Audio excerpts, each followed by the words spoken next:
and you get towards the last days of the season, and you haven't shot a big buck, 1 over 200, are you going to accept?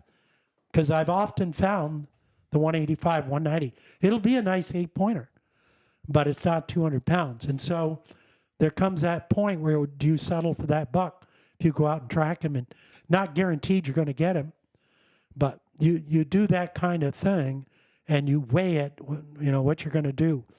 Once you get on that big buck, they always tell you to stay on it. And once you do it and the reward is there, that first time you shoot that big buck doing it, that's all it takes.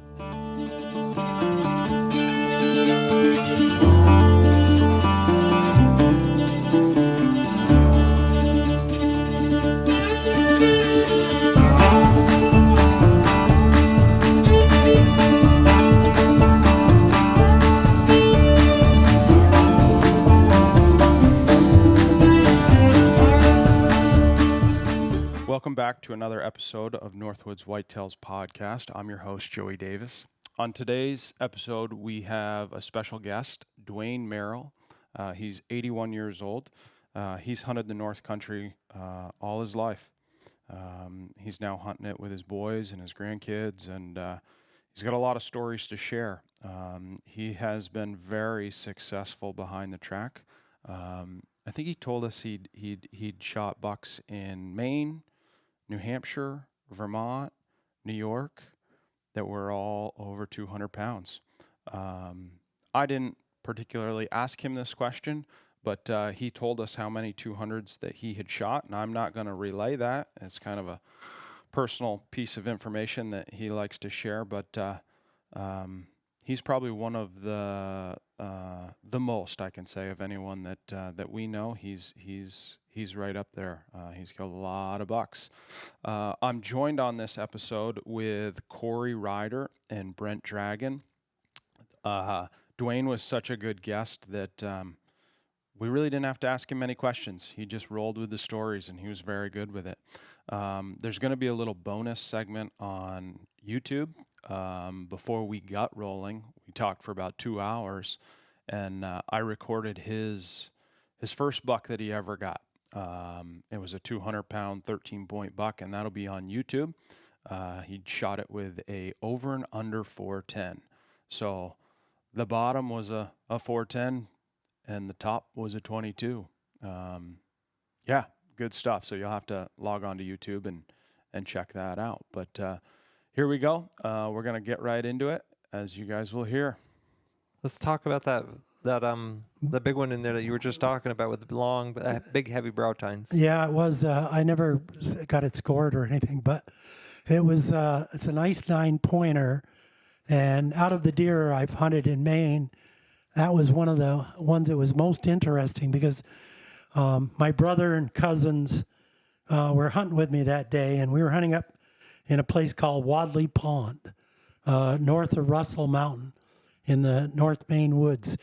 And I had taken them up. I was driving that day, and I took them up and let them out. They were just going to hunt down through a new woods. We never hunted it. And often you do that. Go to new places all the time, exploring.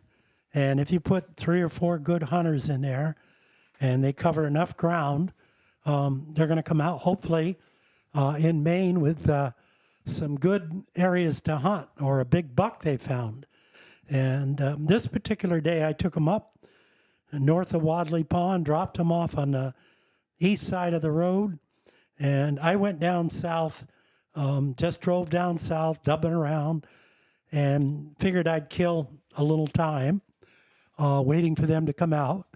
And I drove down, a couple miles, and stopped and looked around, and there was a knoll on my right. I was headed south, and I parked my truck and the vehicle. I don't know if we were using a Blazer then or what, but I parked the vehicle, and I got out and I looked at this knoll, and there was a little snow, but it was a frozen crust, ice crystals on the ground, one of those that you can slip on. And I decided to walk up in the knoll, walked up there 300-400 yards, and walked around, decided to walk a little further in the woods, went probably another 300-400 yards on the same little ridge, and looked down, and there was a deer track, and on a fresh deer track on those crystals. And it was, those are hard to tell on crystals, but it was an interesting track because I'm looking at it, and the track was a very small, closed-doe track like this, like maybe 100-pound deer, 125-pound deer would make. A closed-up track, nothing on the pad, just the front part of the hoof down like that. And why I got curious about it, I'm looking at it. I didn't have anything else to do, where that's how you find things. And lucky, I followed the track just a little bit. And why I got interested is the deer horned a beech shoot, not as big as my little finger, coming out of the ground. A beech shoot maybe 2 feet high, one of those little shoots. That this was a little hardwood ridge that you see. And I looked at it and I said, gosh, that's odd that deer would horn that little tree. He'd pushed it around, rubbed a little bark off from it. But the rub was nothing spectacular. The rub looked like maybe a spike horn had played with that tree. So I looked at it and I said, I still am going to follow it along. I didn't have anything else to do, luckily. So I didn't have to be any place. So I followed the track along 300-400 yards, and it went back towards the road where I'd parked the truck. And I followed it along. And we got down near the road, and we're going downhill, and I'm looking at the track, and he broke through the ground. He broke down in the ground some.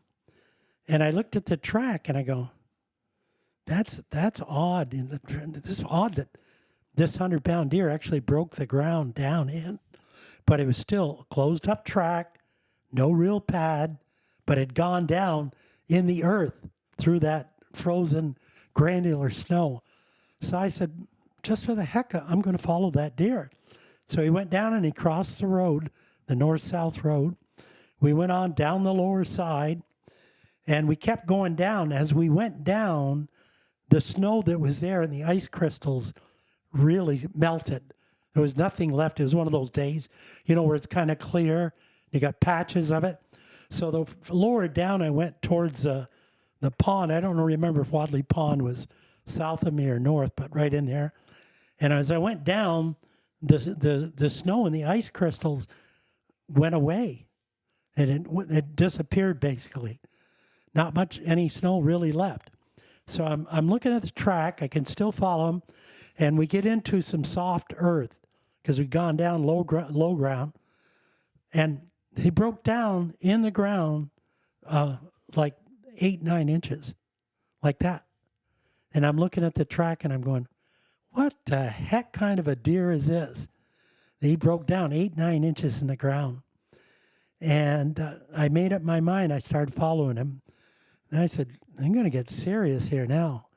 Maybe this thing is something big. And he just clept his foot up. So I went a little further, and he broke through the ground 4 or 5 more times. And I'm looking at the track then, and he began to open up. And I suspected that I probably got close to him. And so I took out some deer scent. And I figured he'd turn to my left, and he did. He turned to my left, and we kept going down. And we went, probably a quarter of a mile at the most. I had the deer scent on, and I made up my mind then, looking at the tracks. He'd opened up, splaying the tracks out, that this was a hell of a good buck. And I better be really ready on him. And we went along, as I said, probably quarter of a mile or so. And I'm following along. I'm ready to shoot. You got the gun right there, your finger's right there, and you're walking where the gun is always ready. And he went into a little ravine like this, a little narrow ravine with a little doorway going in it. The ravine maybe was 75, 60 yards wide inside to my right and left, and maybe 100 yards long. And when I went in the ravine, of course, I'm ready. And I look up, he's standing at the gate on the other end of the ravine. And he's looking back at me right there. And he's ready to bolt. That scent had fooled him enough. I knew he got curious because he walked around in a circle. You know, basically when I found those tracks breaking through, he did a little loop to his left. I said, he's curious, but he also, I may have sent him enough, so he thinks it may be a doe behind him making the noise or whatever. And when I pulled up right there, he was standing like that, tail to me, and just ahead looking like that. He instantly bolted. I pulled the gun to the shoulder, and I had it right under the flag. I touched 2 in him just like that, boom, boom. And he, boom, like that, flew out of there. And so I just stayed there. I was positive I had the gun on him when I shot. And, you know, he's a big buck. Certainly I could see the antlers then, all of it. And, you know, you could see the size of that body. I call those really big ones when they're, you know, 280, 290 on the hoof are Hereford cattle. I saw one Maine and one time that looked like one. And this deer, I walked over, followed his tracks on the bare ground, went down there, and he was dead right there. No kidding. And looked at the nice buck, turned around and walked out because I knew I wasn't dragging him out by myself. And I got, by then, my cousin and brother had come down. They'd heard me shoot. They'd come out of the woods, wondered why I hadn't picked them up. And they took the other vehicle and had come down in the woods, and we dragged him out. And it turned out he weighed, it was like 259 3/4, like that. Beautiful buck. Very, very happy to shoot a buck like that. It's just one of those flukes in Maine. He's not the only buck I shot like that. I shot that 10-pointer in Maine. It's on the wall right there. I shot that buck. I was tracking another buck on the south side of the Golden Road on a place called Hurricane Mountain, Hurricane Ridge. A lot of people know where it is. It's very close to the border. I was tracking a pretty nice buck, hunting alone in Maine that time. My boys were coming up a couple days later, so I'd gone up early part of the week, Thanksgiving week, tracking a buck along, and I didn't get on the buck till, I don't know, it was maybe noontime, 1 o'clock. Tracked the buck. About 3:30, I'd gone all the way to the east, paralleling the Golden Road, and we kept working up and up and up on the ridge. And I got up there, and all of a sudden I looked down. There's another track cutting across my track and turned and gone up the hill. And I looked at the track, and I said, is it really bigger than the one I'm tracking? They looked a lot alike, you know. And I kept looking at it. And I said, I'm going to follow the other track just for a little bit. Curiosity. So I followed that track a little bit. And not great snow conditions, but good enough to track. And he hadn't gone, I'd gone maybe less than 100 yards. And guess what? He had horned a little bead shoot that big out of the ground. Just like that buck had done. And just hit that little like a spike horn would. No big rub, no tearing the ground up, no big pawing, nothing like that. And I said, well, I got to follow you. So I switched off the other buck. I followed this one. I didn't follow him. I shot him around 4 o'clock. I'd followed maybe a half hour. And he had turned and gone back to the north. And I'm following along on his track. And I look, and he had turned around in his track and backtracked, probably wondered, heard me or something. And he was standing on his backtrack looking at me. And I pulled up and shot him, killed him right there. And needless to say, I couldn't drag him out that night alone. I was quite a ways up in the woods.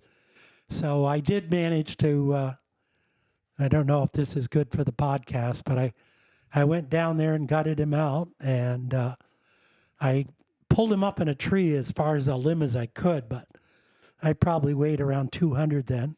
And, you can't pick a deer up by yourself and hang him in a tree. It's hard.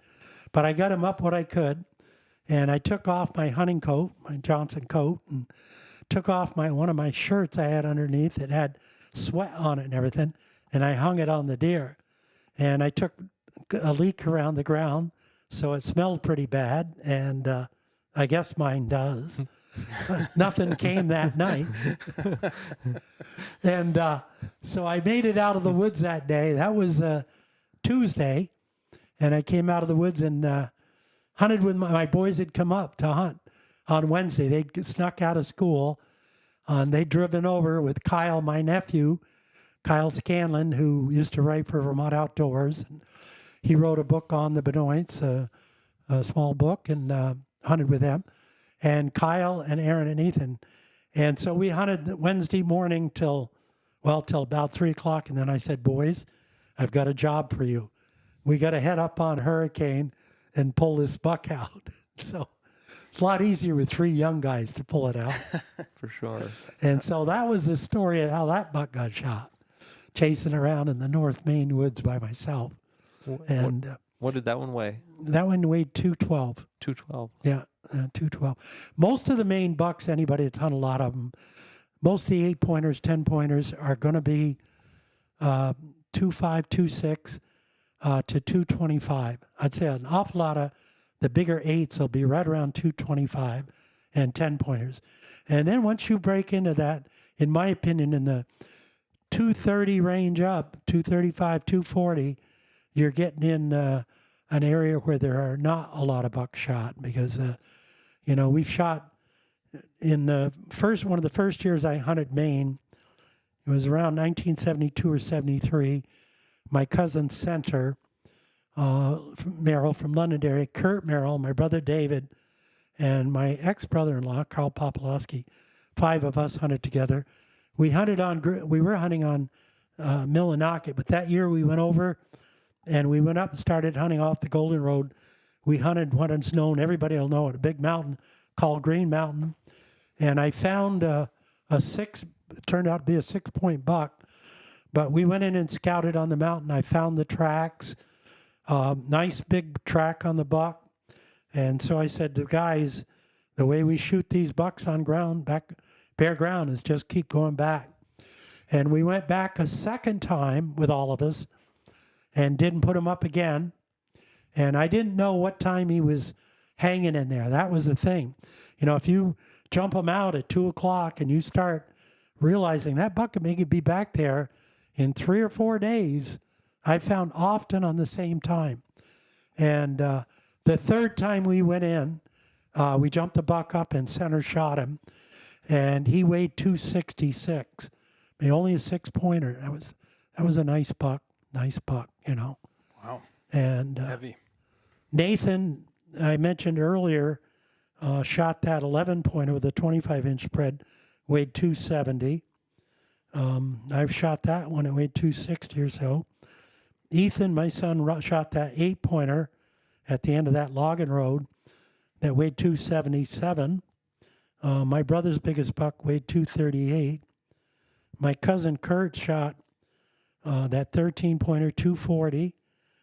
He shot that beautiful buck with his muzzleloader, was 250 that was in muzzleloading season.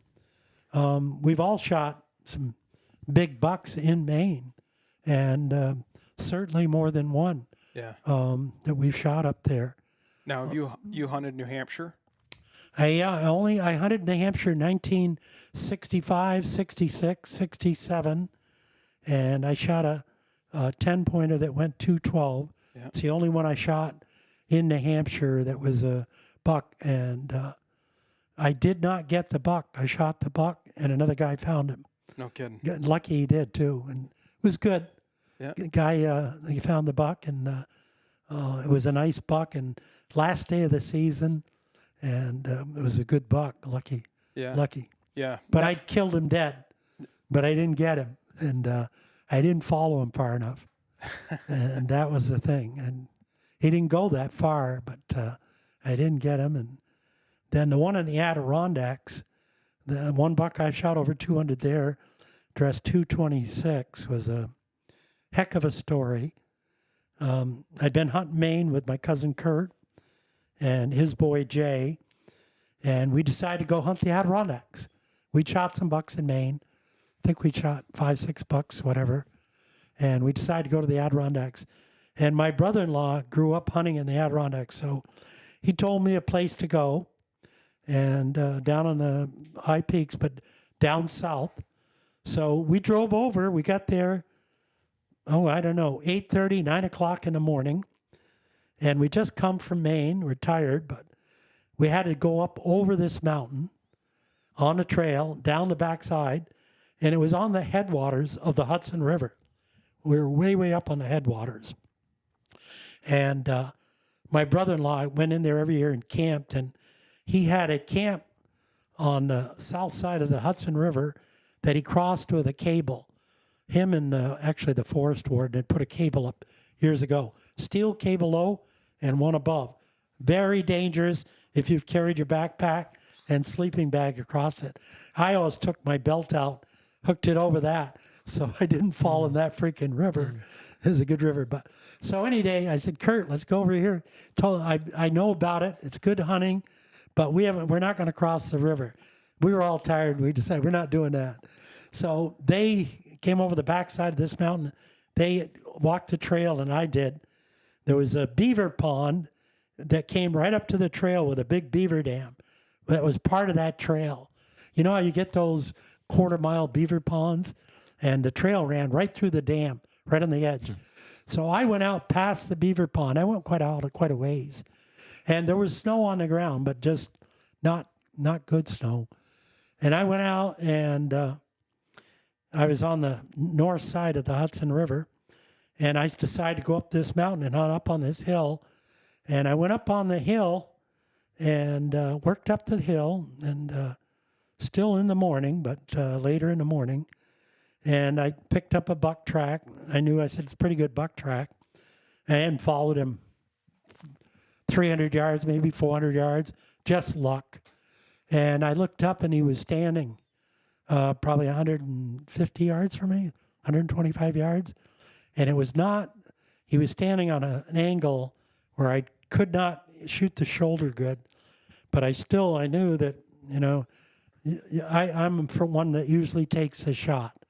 There's a deer right there, right in the grass. Oh, yeah. See There it? it is. Yep. Stand up, you can see it. Yeah, you can see the back of it. See her standing right there? Oh, yeah. Yeah. Yeah. That's interrupting the podcast. It's not deer season here, but we're looking at it. Wonder if she got a fawn right there. She's got twin fawns, I believe. Does she? I've seen them out twice. When I left my place, there was twin fawns out there. Yeah. Yeah, I think she's got twin fawns. They love to lay in that grass. They feel very secure in it. And I never cut it I'll probably cut it within a week, but I won't cut the whole thing. I'll cut half of it. Mm-hmm. So they come down every night and lay in that grass. And they watch us in the house. If you walk in there, you're going to see beds all over. Yeah, they love those warm season grasses. So anyway, I went up there, and I didn't have a good shot at that buck, but it was good enough he's standing still, and I'm standing still. And I said, I better take this shot. So I pulled up, aimed as far as I could, shot it on the angle, and he bolted out of there. And he tore off to my right. And there was softwood on my right, and I couldn't see him. So I went up there, looked all over. Look at the doe. She's looking at me right now. She sees us in here, probably hears us. Yeah, she's very aware now. So anyway, I looked. I couldn't find the deer. I see his track, and I followed a little back, and it disappeared. But he bled just a little speck, a little speck, a little speck. And I can tell you from many experiences shooting deer, you want to follow them and follow them, follow everything, because the deer may not always bleed. And you may find them 200 yards, you may find them a quarter of a mile. You never know. Even with these modern guns punching holes in them. But that deer just had specks on the ground, but he turned and went downhill immediately. When a deer turns and goes downhill like that, and I've hit him, I'm pretty sure that deer is hurt. So I stayed on the deer, followed him, and he went downhill, downhill. And as we got closer to the Hudson, it got warmer, and the snow melted. And I was on my hands and knees looking for the blood and sign. And I kept working all the way down and kept slanting off back to the east, going along. And I really had a hard time tracking him. Nothing to track. I'd go back and I go, he probably went this way. So I'd walk and go that way. And I keep circling it. You got to circle the area. Look where it came out. I'd go back, take the next route I thought, and I kept going. I got down, I was close to the river, and the big thicket here. And I walked around the thicket. It was so thick that you wouldn't go into it. And I walked around the thicket, and I said, no tracks on the other side that I could find. And the trail was right there, the trail that came along the Hudson that I'd come in on. And I looked it all over, and I said, which I've seen before, he's got to be in that thicket. So I went back around my track to the top of the thicket, walked in. He was dead in the thicket. And what happened to him, the bullet hit him right here in the back leg, and it hit that artery. But it didn't let the artery go. He bled all the way down, and it must have hurt him. Been a severe wound. But where he bedded, the whole thing let go. Huh. And so the whole area was all blood. Yeah. Deader than a hammer. I've seen it before where it... Yep. Followed that deer. And if you're not an experienced deer hunter, you've got to be persistent. Everybody knows it. When you track a deer, you got to go back and think like that. And the thing about that deer was I was 2 miles or so in the woods, and I had a big mountain in front of me, and it was like 4:30. And so I dragged him on the trail, got him over to a tree, and I pulled him up in the tree. I worked as hard as I could. I got the rope up over. I got him up. He was standing on the back legs at least, and I got him up over. And I was so dead tired because we'd just come from Maine hunting. We hadn't taken a day off and rested. And when I shot, our signal back then, if I shot a deer and they weren't within whistling or hooting distance, was to shoot 3 shots, 1 minute apart, turn your gun, and shoot into a tree, but with the muzzle up. So the bullet didn't go anywhere, but your sound carried as far as possible. We weren't using any GPSs, walkie-talkies, none of that stuff. And nobody came. I shot my 3 shots, and my cousin Kurt didn't come, and Jay, his boy, is a big husky boy. He didn't come either. So I said, all right. I walked out, back over, cross this brook, cross the beaver dam, and up the mountain, down the other side to the highway. And I got there and said, you guys didn't come when I shot. Well, it was pretty late. We're tired. Excuses. And I could tell they were going, I said, well, I shot a good buck in there. He doesn't have great horns. He's 9 points, but he's over 200. And I said, I've read about these stories over here, and my brother-in-law has told me. Now, where he shoots his deer, down on the south side of the Hudson, they skin them all out. They quarter them up. They put them on a backpack, and they take just the meat out. And you can do that in New York. You've got 7 days to report it. You can actually call the reporting into the thing, or you can mail it in. So I said, we're going to have a job with this one. So I said, what we got to do? I said, I know there's some people over here that pack deer out on horseback. And I said, one thing I could use a beer right now, Kurt. And he said, he could use one too. So, and if you know New York State, we got on Route 9, I believe it is, and we headed north. And in New York State, there's a lot of people in these small towns that have in their living room a sign that says Budweiser or Schlitz or whatever, right in the living room. And they have a bar in the living room. So the first place we came to had one of the signs in the living room. I said, pull it in here. So we go in, we sit down. We haven't eaten all day. And I said, the lady came over and we ordered our beer, and we each ordered a hamburger. And I said, God, we got some food, got something to eat. And there was a couple guys sitting on the other side of the bar, like from here to there. And we're talking. And I said, you guys don't know anybody that's got a horse that could pull out a deer for us? And they said, where have you got it? I told them the mountain. I shot it on the backside. Oh, I said, we know that place well. Our boss takes hunters in there. He's got a horse. And he's home right now, but he might do it for you. He said, we work on his crew. I said, what do you guys do? We said, oh, we cut right away. We cut, power line right aways. But he lives just down the road. I said, think you'd mind if we went down there? He said, hell no. Go down and see him and talk to him. And he's got the horse and he takes hunters in. So now, by the time we get up there, it was, 8:30, 9 o'clock. And then we get a hold of him. We go down to his house. It's probably 9 o'clock at night, 9:30, whatever. It's getting late and we're tired. So we knock on the door. He comes to the door, nice guy. We talked to him. We said, shot a deer way up there, back in. And I said, we're wondering if you would rent your horse and go up and pull it out for us. I said, we're some tired and we can hardly do another step today. And he said, you're going to have to wait. He said, my wife's gone grocery shopping. She should be back in an hour or so. And then he said, we could go and get the deer. I said, what do you mean, go and get the deer? He said, well, I got my crew working tomorrow. We got to go tonight. And I said, tonight? He said, yep. He said, I can do it tonight. He said, I'll meet you up there at that landing at 11 o'clock. And I looked at Kurt, and his boy Jay said, I ain't going up there. I'm going to get a motel room. So we got a motel room, and Kurt and I went up there at 11 o'clock, and he comes up, and he's got a big old workhorse. And we're looking at the workhorse, and we're going, oh.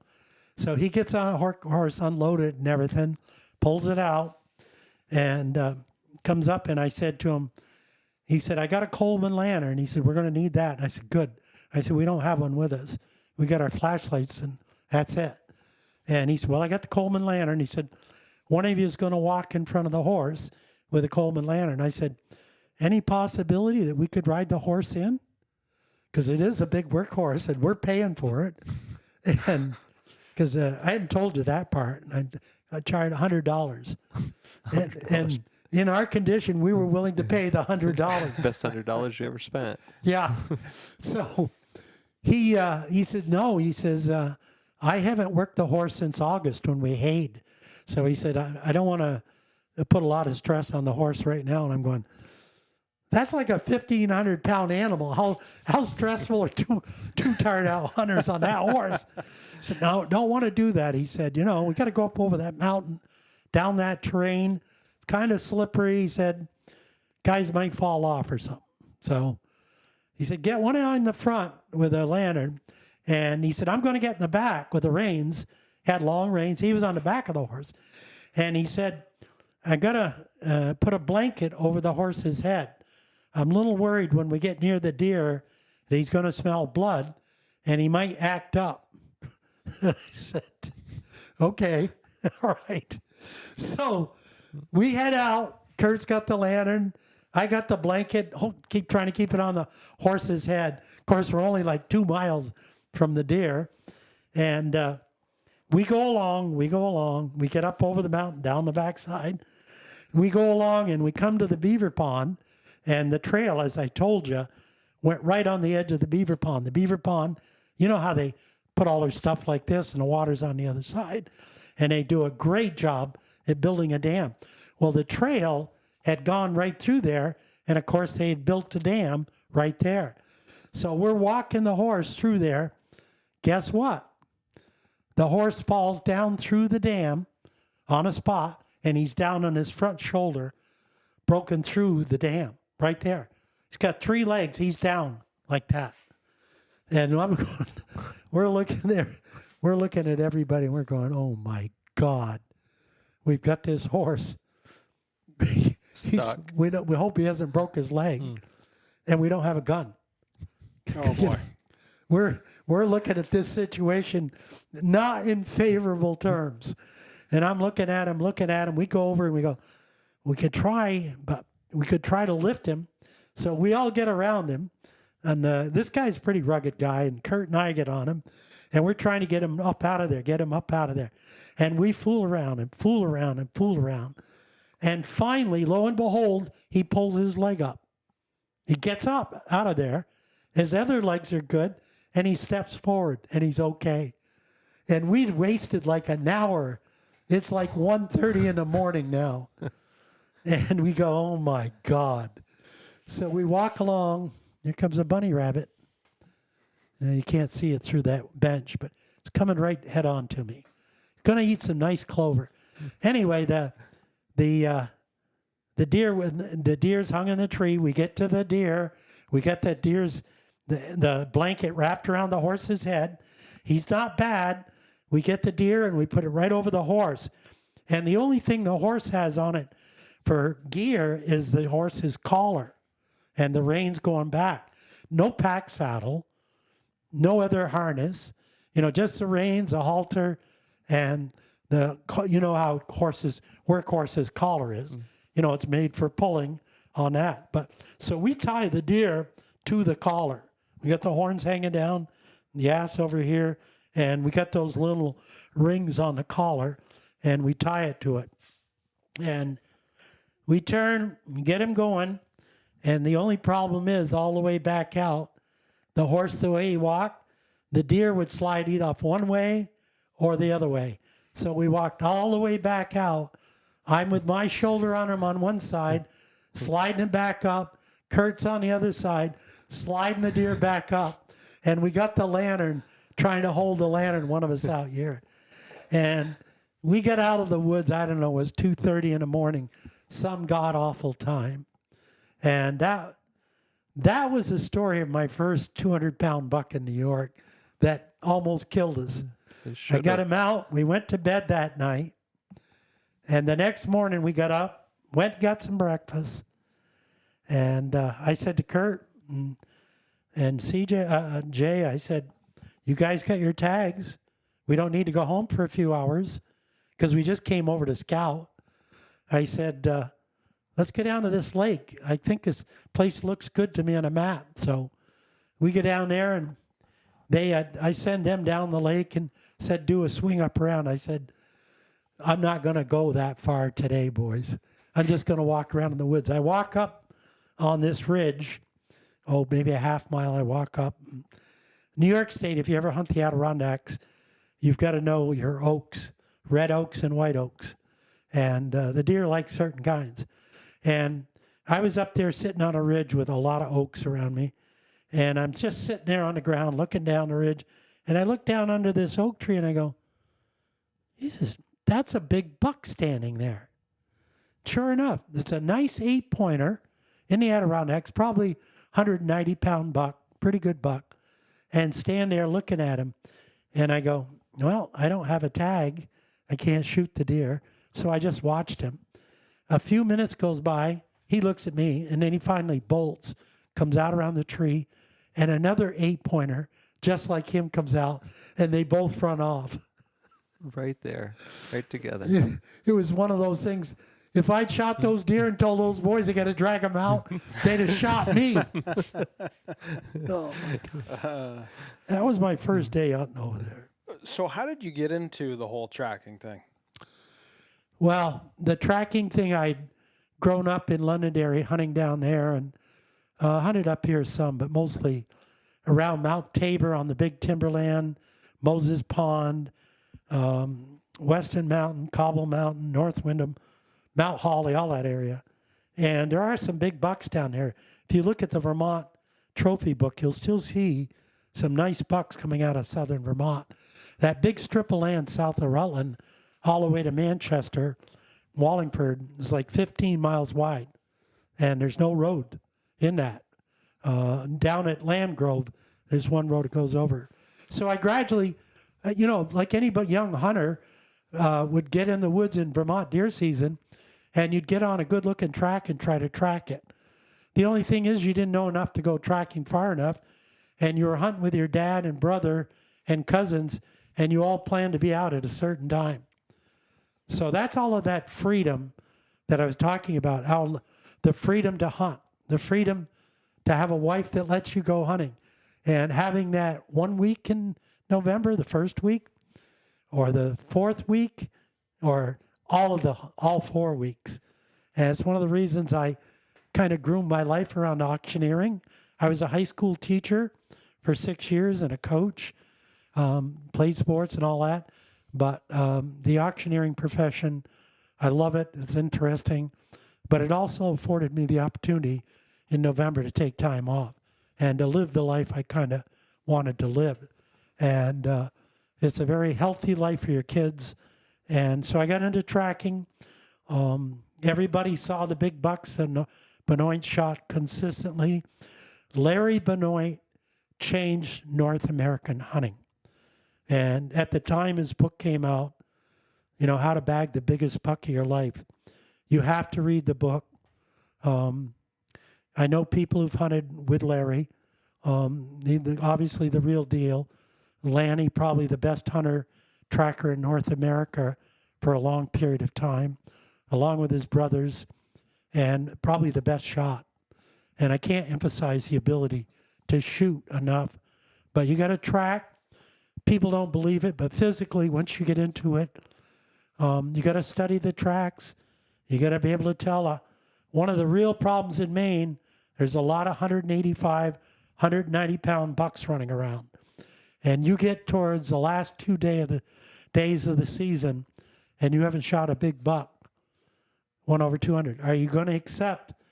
Because I've often found the 185, 190. It'll be a nice 8-pointer, but it's not 200 pounds. And so there comes that point where do you settle for that buck if you go out and track him, and not guaranteed you're going to get him, but you do that kind of thing and you weigh it, what you're going to do. Once you get on that big buck, they always tell you to stay on it. And once you do it and the reward is there, that first time you shoot that big buck doing it, that's all it takes.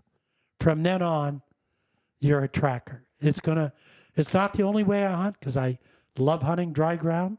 I love hunting wet ground, rain hunting. You can shoot deer any day you go out. And luck still is a big part of this game, especially when you go to a new area and do it. But the tracking, the thing to go back to, a lot of people don't believe you can physically run down a buck.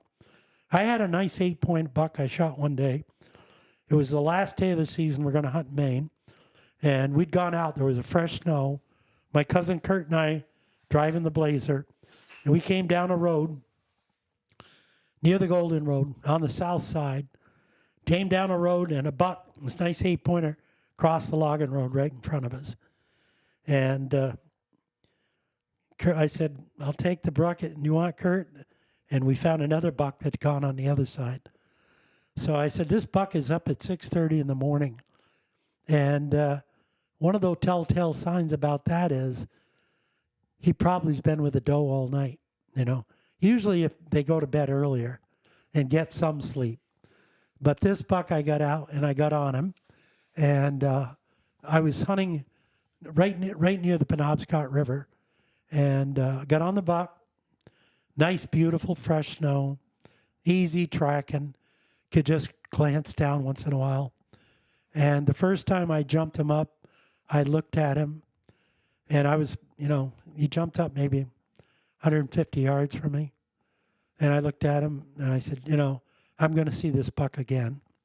So I didn't shoot him. I just followed him along again. I jumped him 7 times because I believed that buck had been out chasing the ladies all night. And I was pretty sure that I'd get close to him. Looked at him all over good. And I finally knew my time was running out. And I shot the buck the 7th time I jumped him. He was a nice 8-pointer. He went right around 190 or 2, somewhere right in there. And but my cousin Kurt came down. He didn't get the other one. And we pulled him out. Easy pull on snow. Where we ended up was about 200 yards from the road that we drove down on in the morning. So it was an easy drag, but it's one of those bucks that you get on him and you knew he was tired. I shot a buck in New York State like that. I shot several bucks that were so tired. Think about it this way. If you're a big old 300-pound man and you're out in Maine, how many, not to belittle them, but how many 300-pound men are going to track a buck up to 10 miles in a day? Takes one tough dude. I've gotten on bucks that'll take you 10 miles in a day. There's a time in Maine towards the latter part of the season, you get on an old buck and he's going to go to the deer yard. He'll take off. You want to find those deer yards because he'll go in a straight line to the deer yard. Nothing stops him. He's made up his mind that day is the day he's leaving and he's going. And you can track and track and track. And unless you got guys ahead of you cutting them off, if you want to, use your GPSs today and the radios, you can cut a deer off. They know where you are. They can get ahead of the buck. Usually what we do, if I'm tracking a buck, like that 200 I shot with Ethan, when he shot that 277, that deer was near the end of the time it could be in Maine. I got on that buck in the morning, right near the trailer, and I got on him, and I was literally a couple hours behind him, fresh snow, good track, and Ethan took the truck, and when I'd put the buck across the logging road, Ethan would circle, he'd find where I come out. I might leave a piece of tape, but I usually don't. I just brush some snow off and show that I'd walked across there. I put a note in the snow, but he would put a note ahead of me and say, he said, you're a half hour behind the buck that day. So I picked up the pace on that buck and kept tracking him. I crossed another road and he said, you're 15 minutes behind him. Put it in the snow. Because he's driving around ahead of me knowing where that buck is. And he's looking at me on the GPS. And so I picked it up some more. And on that buck, I'm just walking along as fast as I can, pace-wise. I've got the gun ready because I know at some point, I accidentally, I'm going to come on him. We all know those bucks likes to go chew their cud and lie down. But when they're in the rut, they may only lay down for 5 minutes and get up again and go again. You don't know for sure. Or they may bed, This one I just kept trucking on him. And I'm just ready to shoot. About 10:30 in the morning, I come on him. He flies out of the bed, goes to my right, cuts to the left, comes back to the left, and boom, boom. I think I fired at him 2 times, dropped him in a heap. He was dead right there. That was it. But I speed chased him for a while. I knew I was fresh, and I've done that. My cousin's center, the biggest buck he ever shot in Maine, was an 11-pointer, and they dressed around 230, somewhere right in there, 228, 230. Beautiful, beautiful buck. And that buck, we'd been up scouting north of the Golden Road. We're camping, and I had ended up, it was snowing. I'd shot a nice buck, and we were camping in the trailer. Center was there, my cousin Kurt, and Carl Popolowski were hunting with me. And that day before, I'd hunted around in the woods, and I'd come out near the camper, and I'd found a beautiful buck. I backtracked him. He had horned a tree like this down in the woods, and I backtracked him out, went up to the trailer, and I didn't say anything. I just knew he was there. Came back to the trailer, and that morning, Kurt and Carl had to go down to a place called Canada Falls. It's people know where it is, and they went down there because there was fresh logging down there, and I'd seen a hell of a buck down there, one of the biggest bucks I'd ever seen in Maine. Didn't get a good shot at it, and anyway, so they left me with center, and we call him the Duck. He's not that tall, but he hunts, and he's shot a few good deer. And So I said, Senator, I said, I know there's a great buck this morning. I said, I may be able to go put him up. I said, I want to take you. Let's take the Blazer. He had a Blazer. And we drove up the Golden Road. Then we went north. We went up this road. I said, yesterday when I came through here, he crossed this road right on this deer run right here. And I said, let's drive around. I said, I came down with him, and he crossed 3 roads here. And so I said, take me over. Let's go up that road, see if I find his track. I went up the road, found his track. I said, okay, go over and get on that deer run on the first road. And I said, park the Blazer, get right by that tree. He's going to come right by it. Get up the bank so you're looking down and shoot him. So I go down in there, and the buck is between the 2 roads. He'd horned another tree like this, pawed all over the place. I mean, you're going, fresh snow, I'm in heaven. This is great. And so I get on the deer, and I come out. I push him right out by the tree. I look up, no center, no Blazer. He got up and left the spot.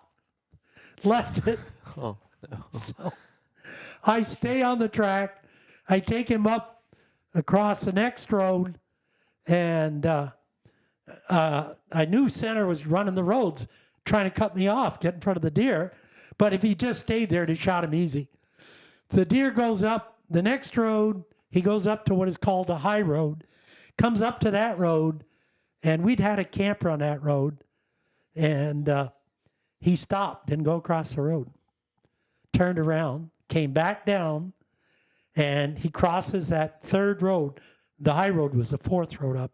Crossed the 3rd road, took out my handkerchief, write a note in the snow to Center, get your ass back down to that road and don't leave that spot. I believe he'll come right back by that tree. So I'm on the deer. I bring him down, and I'm trotting at that point because he's coming downhill. I'm trotting on him. I'm going, I hope he goes down there. I hope he does. So I come down. I cross that 3rd road where I put the note, come down to the 2nd road. I cross that road. I come to the 3rd road. I'm coming down the hill like this, looking at this logging road coming in. This is all open. And the gate off the Golden Road's like right there, about 300 yards. And the buck is standing on the other side of the logging road, looking back up at me. And, you know, he's got a rack like this on him. And he dressed, I don't know, 228, 230. I think he's in the main book. I don't know if Center ever bothered, because not all the time you do that. But I'm looking at him. I see Center come up with a Blazer. The deer is still standing. Center gets out of the Blazer, goes towards the deer, and he has buck fever. And I know a couple people like that. And he's got his 30-06 running the action. I'm watching bullets fly out, but there's no boom. Action goes, no boom. Action goes, no boom. Action goes, new boom. And I'm going, I'm going to kill him. I'm going to kill him. This is one of the best bucks you're going to see. Finally, on the last shot, I don't know what made that buck hold. But I've got the gun up. I'm looking at him in my scope. I'm going, what a gimme. What a gimme. He's standing looking right at it. He finally shoots on the last shot, and the deer drops. We get the deer. I think I ran down, and we got him. They jumped around a little bit, and Center finished him off. But we got him. The shot killed him. And I'm going, this is insane, insane. That's a pretty good story. It is. It's a hell of a story. Yeah, it was a it hell of is. a hunt. So, And great buck. so you got your boys into hunting. Yep. At what point in time did they start getting into the big woods? And Well, it would basically started them around 10 years old. All of them I took hunting with me. All of my boys have been with me when I shot a buck. I wanted them to come along, see what happened when I pulled up, teach them about being quiet in the woods. But I also wanted to see them what happened. My oldest boy, Todd, doesn't hunt. And he goes to deer camp, has a very successful heart business in New York City. He loved to come to camp with my father. He shot at muzzleloading shoots. He was a championship shooter and all. But he honestly did not like killing a deer. And I never push anybody like that. If they, that's something you got to agree to inside yourself. They've all been raised on venison. I was raised on venison. Todd is a hell of a cook. Whenever I've shot a bear, a lot of people don't realize, but bear meat is great. If you've ever read anything about Daniel Boone or any of the trappers in Alaska, in Maine, bear meat and the bear fat, the white fat, is as good as there is. I take the hams and smoke the hams and use them for a Christmas party. Nice. Make a mustard sauce up with them. They're fabulous. Bears, I've had some great bear stories. Yeah. Knock your socks off. But, that year I shot that 17-pointer, I shot a bear too. A great story. But, that year there with Center was a year that was special. We shot that great buck, and talking about staying on it, being persistent, and having the ability to shoot is very important. Now, those deer were taken, walking along. Most people are going to tell you when you find a buck down, especially in the Adirondacks, I've usually find them bedded, and they are chewing their cud. And after if that buck runs off, he's been with a doe, and he runs off and beds down, you're going to follow him along. Usually he goes up the side of a mountain, and you're going to want to go very slow, hunt with your eyes. You just scan, all of that. Larry, but to get back to Larry Benoit, he changed hunting. Lanny did. All of those stories did. And we all went out and experienced it. And many people have become successful. They're not every place in North America suited for tracking deer. A lot of places, we all know the Vermont hunters went to Maine. They went to New Hampshire, the Northeast Kingdom. And the hunters from Vermont, by and large, are some of the best hunters in North America in terms of actually hunting deer. It's a whole different thing when you put a good food plot out there in Illinois or Ohio and hunt deer that way. You got a great chance of shooting a great Boone and Crockett. Nothing wrong with it. You eat the venison tastes just as good. You're going to have a story. You're going to put a lot of work into it. But I'm a woodsman, and I like walking in the woods. I teach my kids all the time. Do you know what that eastern ash is, what it looks like? Now, what does that oak look like, that beech look like, that black cherry? It's all about hunting the rivers, the moon, the sun, all of it, and sitting in the woods and enjoying the woods. That's the part that tracking is. Tracking, to me, is like reading a great novel. It's unfolding in front of you all morning long. And it's just that experience. This deer hunt that I've just related to you could be a novel because it's unfolding and all of the little nuances you could record and talk about them, because a lot of things that happen on that hunt, I don't think about it always unless I sat down and think about it, maybe put it on paper, all the little things that go on, how that deer walked. Because every deer has a personality, and they're going to do certain things, and you get used to it. I mean, deer love to walk and get behind a blowdown and look back at you, and you can fool them with scent, and they're curious. They're a curious animal, and if they're in love, that's another whole ball game. You can hunt the doe, and shoot the buck, and you got to be patient. You find a great doe in heat, and the buck has been around her. He's not going to go far away. He's going to be back there in a little while. He's going to be back all the time, especially if it's a doe with those nice big black eyelashes. You know how pretty they look.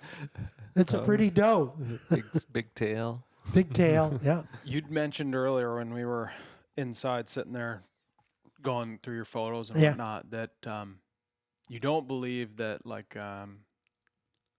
you don't start becoming a good woodsman and a good hunter until you reach a certain age. Do you want to touch on that? Well, I just think the maturity of the hunt, the experience, it takes time to have enough days in the woods, enough hours in the woods, enough places to hunt.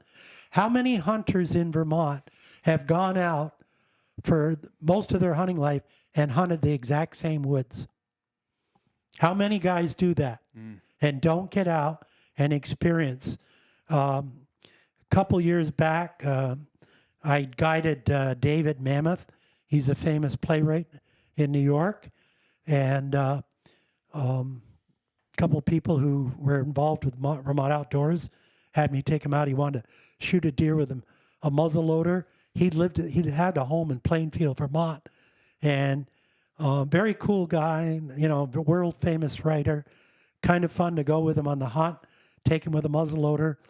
And I took him out into a woods up in the Northeast Kingdom. He'd hunted around Plainfield, that area over there, doing those short little hunts. I mean, go over to Groton, Peacham, get some big woods, up to Caledonia, get some big woods. But I took him up in the Northeast Kingdom and took him on a hunt, got him on a good buck, tracked it for 3 or 4 hours, and I didn't hunt with him. I stayed behind him. I said, if you want to get the experience, you need to hunt this deer. I'll guarantee he's a buck, absolutely a good buck. And I said, I'll go behind you 300 yards, 400 yards. So any situation comes up, you just give me a whistle or a hoot. I'll be there in minutes. And we ended up getting cut off on a road. A guy come along, the buck crossed a logging road, and the guy took the track and threw his cigarette butt on the ground and took the track. And I said, maybe we could outrun this guy. But, all of that in tracking is age and your number of experiences in the woods.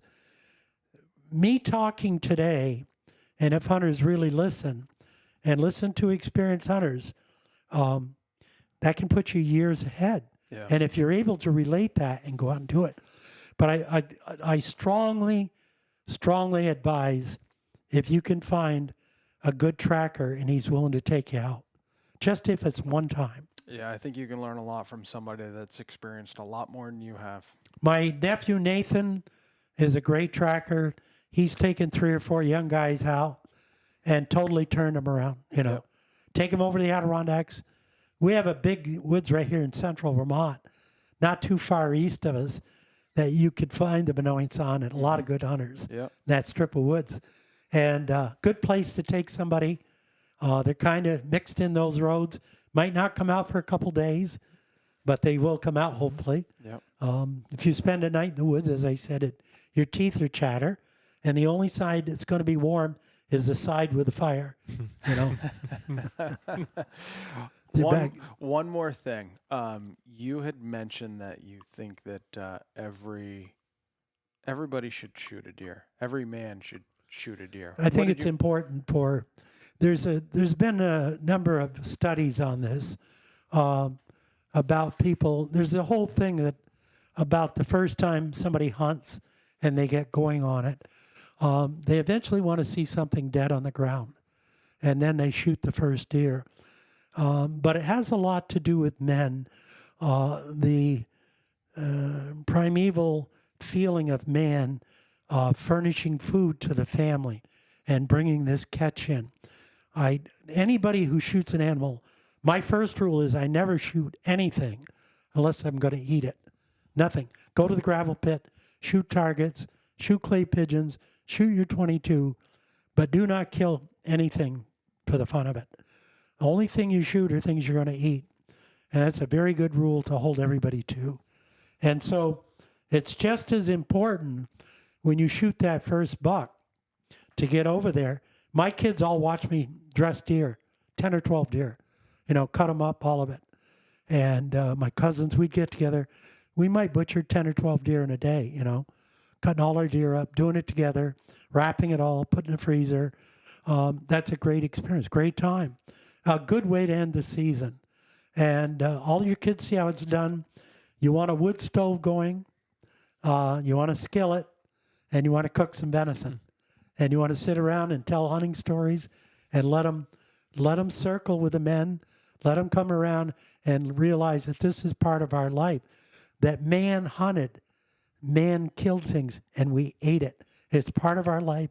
And there's a certain satisfaction, a mental thing about doing it, that you've accomplished that. When I would go ice fishing years ago, and I'd catch 2 or 3 brand sacks full of big yellow bellies when the Broad Lake froze every year. I'm old enough when the Broad Lake froze every year. When there were 50 shanties at the breakwater in Burlington, the south end, and we'd drive our shanty out with our wooden station wagon. And so we caught pails of smelt, or you caught 3 or 4 brand sacks of perch, and you went home and dressed them all night long. But you had enough perch for the year, enough smelt, froze it all, enough venison. I hung my hind quarters in my garage often all winter. And it was 38, 39 degrees. The best temperature to break down meat, if you go to the best steakhouses in New York, you'll find it's 38, 39 degrees. And even if it gets a little mold on it, scrape it off. Yeah. You know, that meat is broken down the bacteria. It is so good to eat a steak like that. But we used to have a Christmas tree business, also in the family. We're Vermonters. I'm 8th generation. And in Vermont, you had to learn to make a living somehow. And I had a great uncle who was, you call him the Christmas tree king of the world at one time, growing trees in Vermont. But we always, when we sold Christmas trees in South Burlington, we had a carport and we always had a wood stove in there. And we always hung some deer. And customers would come and we'd always eat some venison. Nice. And that's an experience nobody forgets. Yeah. City people begin to realize that Vermonters are serious about deer meat. It's part of our life. And if you're a Native American and you've been raised on it, you've eaten all of this food, beaver, whatever, black bear, it's part of your diet. Yep. And you just look forward to eating that. Yep. It's something that people experience. And most people who move up here, have great intentions, but have little knowledge or common sense about how these things work and how really it works if they got out and lived at a camp and saw it. And there are different types of camps.